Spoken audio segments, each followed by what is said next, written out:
আজকের mini blog. আমরা গাড়িতে যাচ্ছি মন্দারমণি। সামনে রাস্তার উপর ব্রিজ, গাড়ি চালাচ্ছে হান্টার।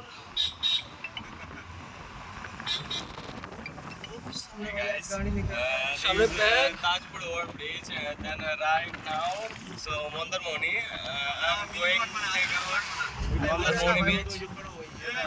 হ্যাঁ, এখন আমরা উঠছি ব্রিজে, উঠে গেলাম। পিছনে গাড়ি, সামনে গাড়ি, সামনে সাইকেল, সামনে আসছে গাড়ি, পিছনে যাচ্ছে গাড়ি, আছে গাড়িতে সাইড দেবো। সাইডে বিচ, তারপর উঠছি। কি সুন্দর বাগান, সামনে টোটো, সামনে সাইকেল, কি হয়ে যাবো।